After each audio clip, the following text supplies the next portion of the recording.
नमस्कार दोस्तों, एक बार फिर से आपका स्वागत है मेरे इस यूट्यूब चैनल पर।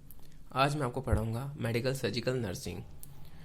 उसके अंदर सबसे पहले अपन स्टार्ट कर रहे हैं रीनल के डिसऑर्डर, जिसके अंदर हमारा सबसे पहला जो डिसऑर्डर है रीनल का वो है ग्लोमेरुलोनेफ्राइटिस।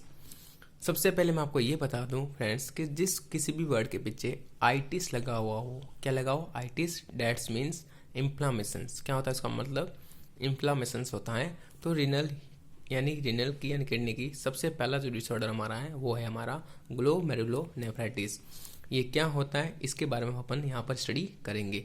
तो सबसे पहले फ्रेंड्स मैं आपको ये बता दूं कि ये जो हमारे पास ये जो आपको बना हुआ है, दिखा हुआ है स्ट्रक्चर जो है, ये किसकी है? ग्लोमेरुलस की है।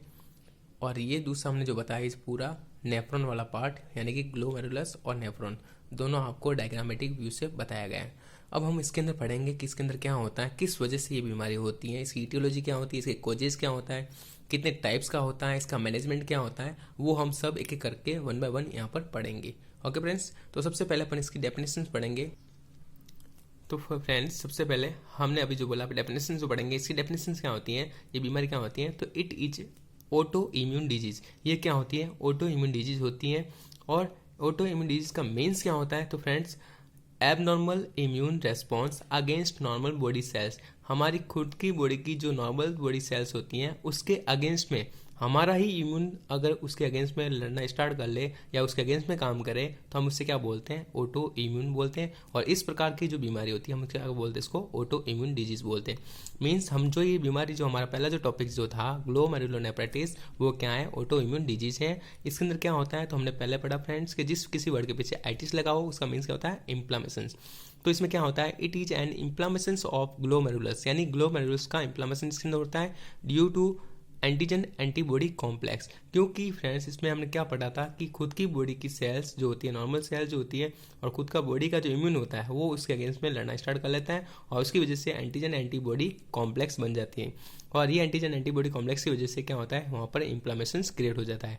और इन्फ्लामेशन कहाँ पर होगा? ग्लोमेरुलस वाले पार्ट में होगा। इसीलिए इस डिजीज का क्या नाम दे दिया हमने? ग्लोमेरुलोनेफ्राइटिस बोल दिया।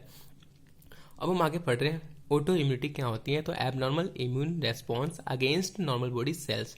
नॉर्मल बॉडी सेल्स के अगेंस्ट में हमारा बॉडी का जो एबनॉर्मल इम्यून रेस्पॉन्स होता है हम उसको क्या बोलते हैं? ऑटो इम्यूनिटी बोलते हैं।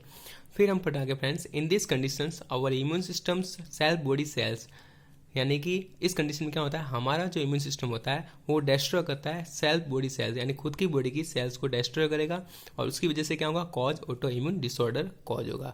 अब फ्रेंड्स अपन नेक्स्ट पढ़ते हैं इसके कॉजेस, यानी कौन कौन से कॉज हैं जिसकी वजह से ये बीमारी होती है। सबसे पहला होता है ऑटो इम्यूनिटी होता है, and second one micro organisms, यानी सूक्ष्म जीवाणु। अब इसमें कौन सा होता है वो बताए इसमें। तो group A beta haemolytic streptococcal micro organisms, ये एक माइक्रो ऑर्गेनिजम्स होता है जिसकी वजह से ये बीमारी होती हैं। कौन सा होता है? Group A beta haemolytic streptococcal micro organisms. और फिर नेक्स्ट इसका जो कॉज है वो क्या होता है? Previous history of short heart. अगर किसी भी पर्सन को पहले से कोई अगर इसकी हिस्ट्री है शॉर्ट हार्ट की या टॉन्सिलाइटिस की या फेरिंजाइटिस की, तो भी ये डिसऑर्डर हो सकता है। तो ये थे इसके कॉजेज।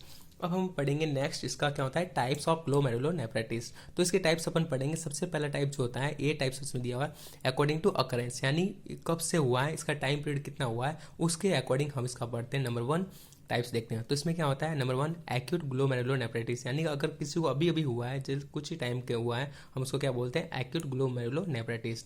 और दूसरा हमने लिखा इसमें क्रॉनिक ग्लोमेरुलोनेफ्राइटिस। क्रॉनिक का मीन्स क्या होता है? अगर लंबे समय से है तो हम क्या बोलेंगे? Chronic glomerulonephritis. ये तो हो गया अकॉर्डिंग टू अकरेंस। नेक्स्ट हम पढ़ेंगे अकॉर्डिंग टू नेफ्रॉन इन्वॉल्वमेंट। अब जो हमने पढ़ा कि किडनी का जो नेफ्रॉन वाला पार्ट जो पढ़ा था, अब उसमें नेफ्रॉन जो ये हमने डायग्राम भी बताया था, ये नेफ्रॉन बनाया हुआ है। इस नेफ्रॉन का कौन सा पार्ट या कितना पार्ट इसमें इन्वॉल्वमेंट है उसके अकॉर्डिंग हम क्या पढ़ेंगे? इसका सेकेंड क्लासिफिकेशन पढ़ेंगे। तो इसको अकॉर्डिंग फ्रेंड्स देखिए, सबसे पहले आता है फोकल ग्लोमेरुलोनेफ्राइटिस, जिसमें क्या होता है? पार्शियल पार्ट इन्वॉल्वमेंट, यानी या पार्शियल या पर्टिकुलर पार्ट, कोई भी एक पार्ट अगर उसके अंदर इन्वॉल्वमेंट हो तो क्या बोलेंगे? Focal glomerulonephritis. सेकंड वन लिखा है इसमें डिफ्यूज ग्लोमेरुलोनेफ्राइटिस, यानी कि पूरी किडनी अगर उसमें इन्वॉल्वमेंट है तो हम क्या बोलेंगे? Diffuse glomerulonephritis. और फिर थर्ड वन हमने जो इसका लिखा है टाइप्स वो है मेम्ब्रेनस ग्लोमेरुलोनेफ्राइटिस, यानी इसका मीन्स क्या है? फर्स्टली जीबीएम अफेक्टेड, यानी इसके अंदर सबसे पहले क्या होगा? जो ग्लोमेरुलस की बेसमेंट जो मेम्ब्रेन होती है वो इसमें अफेक्टेड होगी, तो क्या कहलाएगा? मेम्ब्रेनस ग्लोमेरुलोनेफ्राइटिस बोलेंगे इसको। नेक्स्ट इसका लास्ट जो टाइप्स का फोर्थ वो होता है प्रोलिफेरेटिव ग्लोमेरुलोनेफ्राइटिस। इसका मीन्स क्या होता है, इसके अंदर जो प्रोग्नोसिस जो होता है वो बैड होता है। अब अपन पढ़ेंगे इसके बाद में साइन एंड सिम्टम्स, यानी कि ग्लोमेरुलोनेफ्राइटिस किसी भी पर्सन को अगर हो गया है तो उसके अंदर कौन कौन से लक्षण उसके अंदर देखने को मिलेंगे वो अपन पढ़ते हैं। तो सबसे पहला इसमें क्या मिलेगा आपको, हिमेचूरिया मिलेगा, यानी कि यूरिन के अंदर ब्लड आएगा। फिर उसका जो सेल्स होती है, आरबीसी जो होती है, उसका शेप कैसा हो जाएगा, स्टार शेप हो जाएगा। और आरबीसी क्या होगी, कास्ट इन नेचर, कास्ट यानी थक के बन जाएंगे इस प्रकार से। इस प्रकार से आरबीसी एक साथ इकट्ठे होकर बाहर आएगी, उसको बोलते हैं cast in nature. Dark coca colour of urine, और जो यूरिन का जो कलर होगा कैसा होगा, डार्क कोका कलर होता है ना, उसकी तरह का इसका कलर हो जाएगा। क्यों होता है, तो ड्यू टू हीमोलाइसिस, क्योंकि हीमोलाइसिस की वजह से इसका जो कलर जो होता है यूरिन का वो कैसा हो जाएगा, डार्क कलर हो जाएगा। फिर नेक्स्ट वन इसका जो साइन सिम्टम होता है, प्रोटीन यूरिया है, एडिमा है, एन यूरिया है, हाइपोप्रोटीनेमिया है, हाइपरटेंशन में देखने को मिलेगा, फ्लैंक पेन मिलेगा देखने को, फीवर मिलेगा, नोजा वॉमिटिंग है, और इंक्रीज BUN लेवल बढ़ जाएगा, सीरम क्रिएटिनिन लेवल भी बढ़ जाएगा, सीरम यूरिक एसिड का लेवल भी बढ़ जाएगा, और क्या होगा, डिक्रीज LOC यानी लॉस ऑफ कॉन्शियसनेस इसका कम हो जाएगा इसके अंदर, और इंजरी के चांसेस बढ़ जाएंगे। क्यों बढ़ेंगे, क्योंकि लॉस ऑफ कॉन्शियसनेस क्या होगा, कम हो जाएगा, तो चांस बढ़ेंगे इंजरी के, एनीमिया होगा, लिथार्ज होगा, और बॉडी जो है पैल हो जाएगी, और बॉडी जो है पैल हो जाएगी। ये सारा हमने क्या पढ़े पहले, साइन एंड सिम्टम। नेक्स्ट हम क्या पढ़ेंगे, इसके डायग्नोसिस। अगर पेशेंट को ये सारे साइन सिम्टम आ रहे हैं, या किसी व्यक्ति को ये बीमारी हो गई है, या जो डिसऑर्डर हो गया है, अब उसको अपन डायग्नोस कैसे करेंगे, फाइंड आउट कैसे करेंगे कि प्रॉब्लम है, यानी ये कौन सी बीमारी है, उसको फाइंड आउट करने के लिए सबसे पहले क्या करेंगे, यूरिन का एनालिसिस करेंगे। सेकंड वन, ब्लड कल्चर करा सकते हैं। थर्ड वन, इंक्रीज TLC यानी टोटल ल्यूकोसाइट काउंट कराएंगे, या फिर इंक्रीज ESR। ये डायग्नोसिस के अंदर आपको क्या मिलेगा, इसके अंदर इरिथ्रोसाइट सैंटिफिकेशन रेट, ये भी बड़ा वो मिलेगा। स्पुटम कल्चर अपन करा कर देख सकते हैं, या फिर ASO टाइटर कराएंगे। अब आप फ्रेंड कहेंगे ASO टाइटर क्या होता है, तो फ्रेंड देखिए ASO टाइटर का मीन्स होता है, सबसे पहले ए लिखा है, इस ए का मीन्स होता है एंटी, और SO का मीन्स होता है स्टेप्टोलाइसिन O। ये क्या होता है, एक माइक्रो ऑर्गेनिज्म होता है जो हमने पहले पढ़ा था। इसके अंदर क्या होता है, ये टॉक्सिन होता है which produce by group A beta haemolytic streptococcal. Streptococcal group A beta haemolytic जो एक माइक्रो ऑर्गेनिज्म होता है उसके द्वारा ये टॉक्सिन सिक्रेट किया जाता है, और इसी टॉक्सिन के अगेंस्ट में हम ये टाइटर तैयार करते हैं, हम उसको बोलते हैं ASO टाइटर। अब इसका रिजल्ट कैसे निकालेंगे, या कैसे अपन कंफर्म करेंगे कि ये बीमारी है या नहीं है, डिसऑर्डर है नहीं है, तो उसको चेक करने के लिए हमें रिजल्ट में क्या मिलेगा, अगर 200 यूनिट पर ml से ज़्यादा अगर इसकी वैल्यू आपको देखने को मिलती है, तो मीन्स क्या है, ये टेस्ट जो है पॉजिटिव होगा, यानी कि ये डिसऑर्डर इसकी वजह से हुआ है। किसकी वजह से, इस स्ट्रेप्टोकोकल माइक्रो ऑर्गेनिज्म की वजह से। अगर इसका जो आपको वैल्यू है 200 यूनिट पर ml से कम मिल जाए, तो टेस्ट क्या होगा, नेगेटिव होगा। ये जो था फ्रेंड्स आपका क्या था, हमने पढ़ लिया इसका डायग्नोसिस, और इसका ASO टाइटर क्या होता है, उसका रिजल्ट हमने देख लिया। लास्ट एंड फाइनल इसका क्या होता है, मैनेजमेंट। मैनेजमेंट यानी अगर किसी भी पर्सन को ये बीमारी है तो हम उसका ट्रीटमेंट कैसे करेंगे, उसको मैनेज कैसे करेंगे, अब वो अपन पढ़ रहे। तो मैनेजमेंट के अंदर सबसे पहले अपन देखते हैं मेडिकल मैनेजमेंट, यानी इसको ड्रग्स के द्वारा अपन इसको कैसे ट्रीट कर सकते हैं। तो सबसे पहले क्या अपन क्या देंगे, उस व्यक्ति को ब्रॉड स्पेक्ट्रम एंटीबायोटिक देंगे, और उस एंटीबायोटिक कौन कौन से देंगे, तो प्रोकेन, बेंजाइल, पेनिसिलिन, और सेकंड वन इंजेक्शन आता है पेनिड्यूरा नाम करके 12 लाख यूनिट का, और उसको कब देना है, वीकली में एक बार, यानी साप्ताहिक देना है, सप्ताह में एक बार इसको देना होता है।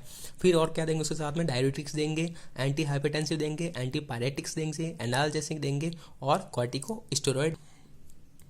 अब अपन पढ़ेंगे नेक्स्ट मेडिकल मैनेजमेंट के बाद में क्या आता है, नर्सिंग मैनेजमेंट। अब नर्सिंग मैनेजमेंट क्या होगा, तो हमको क्या करना है, बार बार वाइटल साइन को चेक करना है, continuation input output chart maintain करना है आपको, डेली वेट चेकअप करना है उसका, रेस्ट प्रोवाइड उसको रेस्ट करवानी है, स्किन केयर बार बार करते रहना है इसकी, और साइकोलॉजिकल उसको सपोर्ट देते रहना है। ये तो क्या आता है इसके नर्सिंग मैनेजमेंट।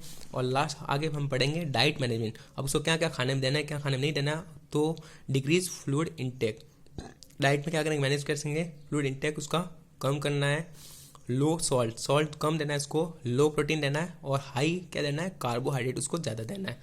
अब इस बीमारी का इस डायग्नोसिस हमने कर लिया, ट्रीटमेंट उसका सारा कर लिया। अब इसके अंदर कौन कौन से कॉम्प्लिकेशन इसके साथ में हो सकते हैं, तो कॉम्प्लिकेशन इसमें क्या हो सकते हैं, अगर इस किसी को ये डिसऑर्डर है तो उसके कॉम्प्लिकेशन क्या हो सकता है, रीनल फेलियर हो सकती है, हार्ट फेल हो सकता है, या पल्मोनरी एडिमा हो सकता है। Thank you so much friends, ये हमारा एक टॉपिक यानी एक डिसऑर्डर जो था हमारा ये कंप्लीट हो गया। अगर ये वीडियो आपको अच्छा लगा हो तो please friends like share comment please and subscribe करना मत भूलिएगा। जय हिंद जय भारत। नेक्स्ट क्लास में मैं फिर से एक नया डिसऑर्डर लेके आऊँगा। प्लीज़ इस वीडियो को पूरा देखिएगा। Thank you so much. जय हिंद जय भारत।